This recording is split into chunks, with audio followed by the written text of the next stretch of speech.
right, y'all. So tonight I'm gonna tell you the legend of El Hombre del Saco. So this story, this legend, this boogeyman basically, comes from Spain and also Latin America. So if you are from Spain or South America, hey, or Spanish speaking countries, let me know what the version is from your town. This man is said to go around carrying a sack. He said to be an old, decrepit looking thing. He like carries a bag and he is said to put children in this bag, right? These children are usually naughty, so bad kids, or children that are out too late, or children that basically not home by dinner time. So you know what I mean, like before the street lights come on type situation.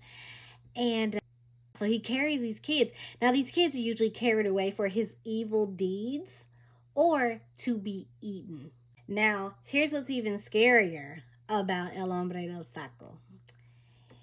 He's said to be based off of two historical or real events. The first one comes from the 15th and 16th century, where there was a man who, for some reason, would get take babies, basically carry, like, collect babies and carry them off to orphanages. So I'm thinking if it was like a child who was born out of wedlock, some nobleman didn't want this baby, they would call this man and he would come and pick up the kids or the baby, take them away in a bag or a sack. Now, the even like more messed up part about it is this guy, or rather the babies, would die in transportation from the house that they were living in, where they had been born from, to the orphanage. That's a 15th and 16th century origin, or rather, that's said to be part of the origin story of El Hombre del Saco. But the other origin comes from 1900s Spain, in the city of Gador, Andalusia, Spain. So you got these people, and I got names. Let me get my names out, because there's like two guys with the same names, so it gets real confusing. So you have one chart. So you have Francisco Ortega, aka El Moreno. El Moreno was diagnosed with TB, so he went to a healer by the name of Agustina Rodriguez, who would in turn send him to Francisco Leona, another Francisco, who was a healer and a barber. Now, Francisco Leona, would tell Ortega he could cure him for 3,000 reals, or $13,000 in today's money.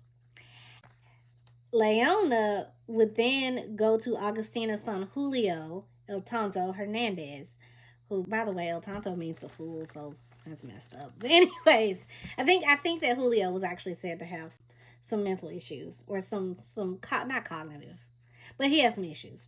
So Julio then told Leona that he could find a child for the cure, and this child was a little boy by the name of Bernardo Gonzalez Pato.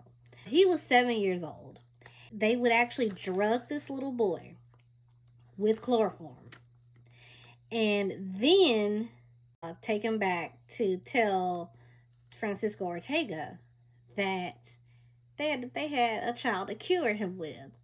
So they took this little boy's blood, gave Francisco Ortega El Moreno the blood, and then on top of that, they would kill Bernardo. So they took him to a place called Las Posillas. That was where he was murdered by a blow to the head. Now, the reason they did all this is because this was said to be a cure. So you needed the blood of a child and the fat of the child to cure you for TB. This was said to be like a cure, because there was no true cure for TB back then. So that's the second. Actually, I think that's the like more widely known origin of El Hombre del Saco. And now I missed a key point in that. When they chloroformed the little boy, they put him in a sack. So what I'm thinking is this crime happens in 1900 Spain. people take this story and spread it, and it goes to all the different countries, Spanish speaking countries, by way of travel, by way of immigration, all of that. And that's how we get this legend of this man carrying this sack of children. I just thought y'all should know that, being that we're in the Halloween season, and I'm always interested in boogeymen, boogie people from across the world. So if you have any from your country of origin, or if you're here in the United States, you have your boogeyman from your region of origin, leave some in the comments and let me know like what y'all have. Cause we have our own here in Atlanta. We have the Green Man. Actually, that's more niche. It's a very small population of people that know who the Green Man is.